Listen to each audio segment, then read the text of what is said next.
হে everyone, আমি সুস্মিতা। কেমন আছো সবাই? আশা করি সবাই খুব ভালো আছো। আমিও খুব ভালো আছি। আমি আর মা অটোতে বসে অপেক্ষা করছিলাম। আমরা যাচ্ছি বড় মার কাছে পুজো দিতে, নৈহাটিতে। তো অর্ণব বাবা আর বোন আসছিল পিছনে।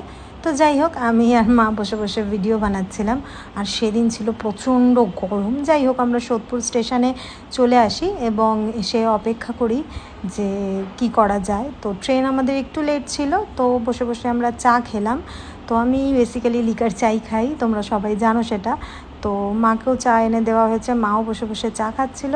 তারপরে একের পর এক স্টেশন আমরা ক্রস করি এবং আমার প্রিয় শহর ব্যারাকপুর। আর এই সেই মন্দির, তোমরা সবাই জানো, হনুমানজির মন্দির। তো আমরা ব্যারাকপুর স্টেশন ক্রস করে বড়মার মন্দিরে চলে আসি নৈহাটিতে। তো আমি একটু ভিডিও করে নিচ্ছিলাম তোমাদের সাথে দেখানোর জন্য। তো দেখো বড় মাকে কেমন লাগছে, কত সুন্দর আর মিষ্টি লাগছে, তোমরা জানাও। আর সেদিন মাকে এই বেগুনি কালারের শাড়িটা পরে এত সুন্দর লাগছিল সামনের থেকে, কি বলবো আর কি। মায়ের তো কোনো তুলনা হয়ই না, তোমরাও জানো সেটা। তো আমরা পুজো দিয়ে নিই।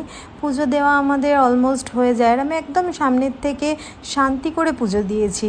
তারপরে আমরা একটু ফটো তুলি, আর তারপরে খুব খিদে পেয়ে গেছিলো। তো আমরা খেতে চলে যাই একটা নিরামিষ কচুরির দোকানে। তো সবাই মিলে বসে পড়েছি খেতে। তো আমি বলছিলাম এদিকে তাকাও সবাই একটু।